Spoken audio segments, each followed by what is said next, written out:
Hello, good evening. It's now time for the business segment. The planned shutdown of the Jubilee Field FPSO in 2018 will not affect power supply.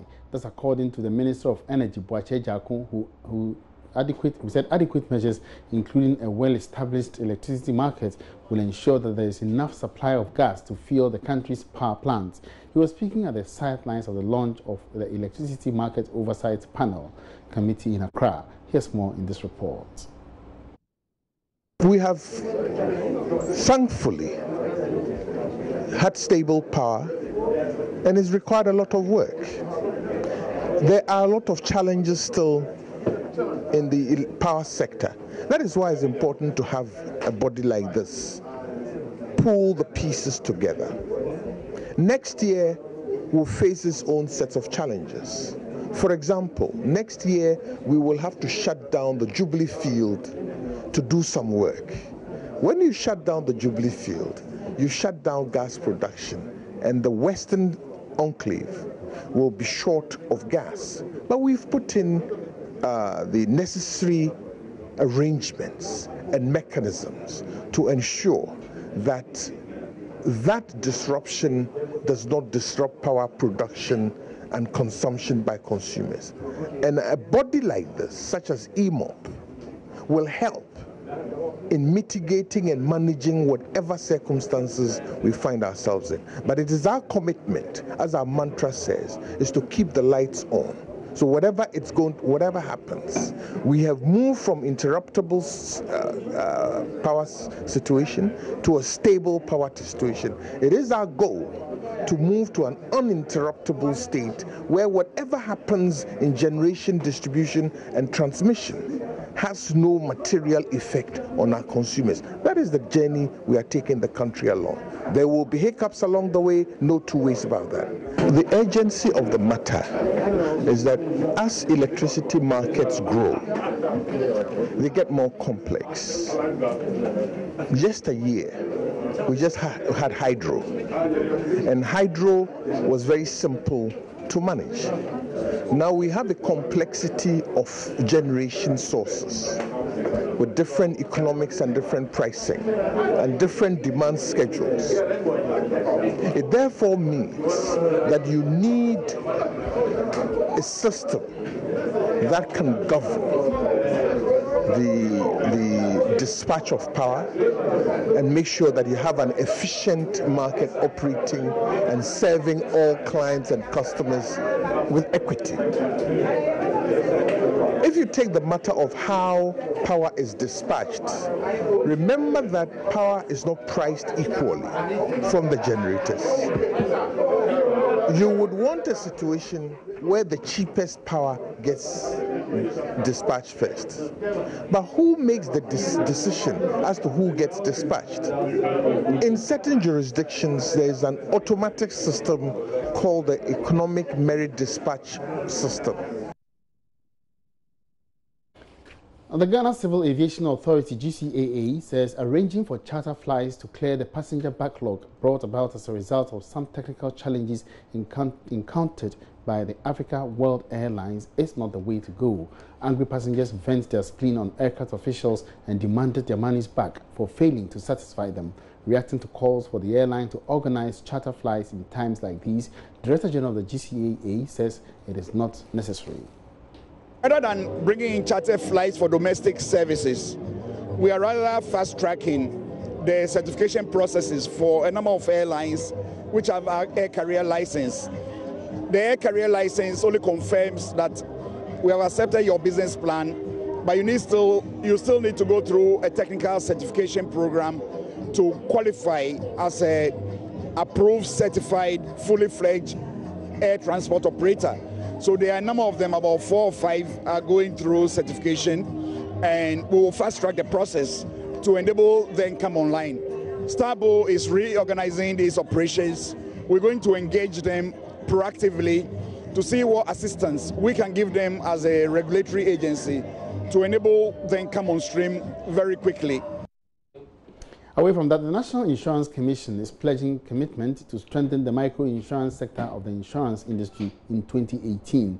That's according to the Commissioner, Justice Yaofori, who was speaking with Joy Businesses Bismarck Awusa as part of his projections for next year. We intend to actually reinforce that effort next year by actually concentrating more on microinsurance and agric insurance, because we think a lot of our population, about 80% of our population, relies on agriculture, but they don't know much about agric insurance. And this product, we have it on our market.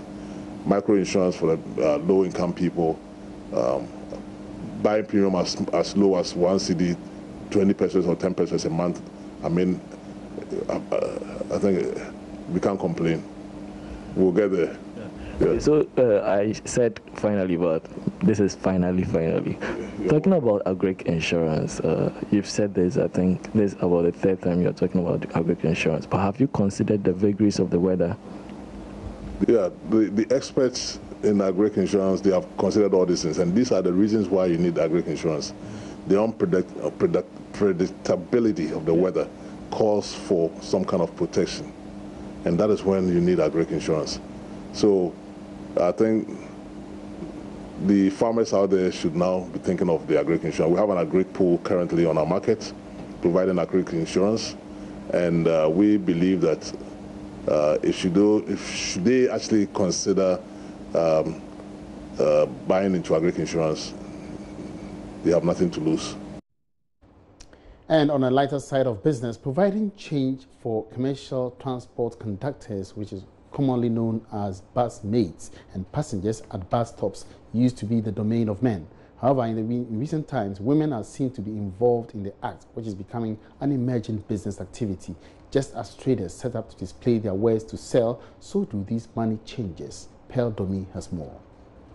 The business of money changers seem to be thriving at various bus stations as demand for this service by conductors increases. At various points, one would find a setup for denominations on tabletops to be sold as change for higher amounts.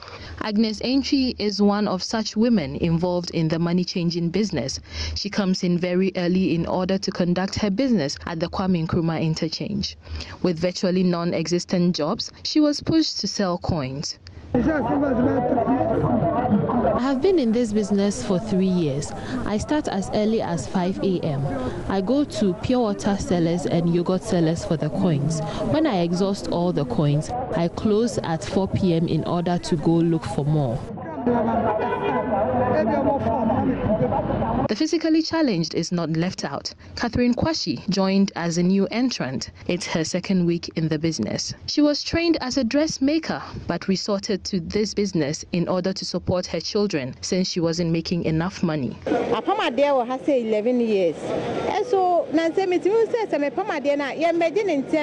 been sewing for 11 years now, but these days, customers come up with a lot of excuses.